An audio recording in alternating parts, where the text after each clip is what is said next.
if you ever have been with a toddler when they're externalizing their self-talk, you hear them talking to themselves. They're playing and they're having a conversation. They were talking to you, the parent, but then you left the room and they're still talking. You come back in and they're still talking, right?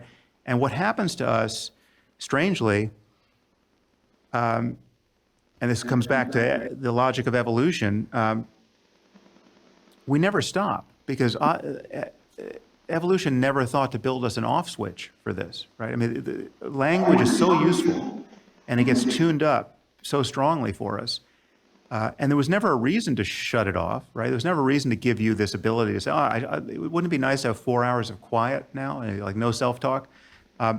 And so for most of us, I mean, I think there are people who, for whatever neurological reason or, idiosyncratic reason, undoubtedly there'd be a neurological reason for it, don't have any self-talk. But for most of us, we are covertly talking basically all the time. And there's an imagistic component of this for many people. You're visualizing things as well, but there's just a ton of white noise in the mind that feels a certain way. And what you discover in meditation ultimately is that the self is what it feels like to be thinking without knowing that you're thinking, right? A thought arises uninspected and seems to just become you, right? So like you and I are talking now, and people are listening to us.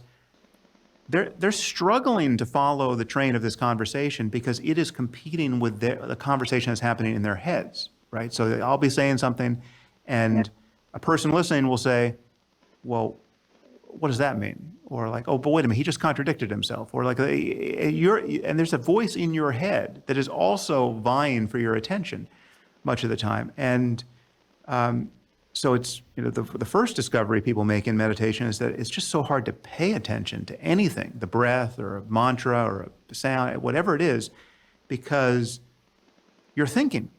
You're thinking about the thing you need to do in an hour, and it's so good that I downloaded this app. I'm like, this is really good. This is going to be good for me. But that chatter isn't showing up. You're not far back enough in the kind of the theater of consciousness so as to see it emerge. It is just sneaking up behind you, and it feels like me again. Right? It feels like when someone is thinking the thought, well, what the hell does that mean, right? They're not seeing it as an emerging object in consciousness. It just feels like me. It just feels subjectively, it's like the mind contracts around this appearance in consciousness, and it really is just it's just a sound with the voice of the mind. If you actually can inspect it, it is deeply inscrutable that we ever feel identified with our thoughts. I mean, how is it that we could be a thought? These thoughts, a thought just arises and passes away, and when you go to inspect it, it unravels. It's the least substantial possible thing, and it could be a thought of self-hatred. It could be a thought that unrecognized totally defines your mood. It's like. I mean, just again, this all can seem kind of abstract, but well, no, but I think it's extremely concrete from the perspective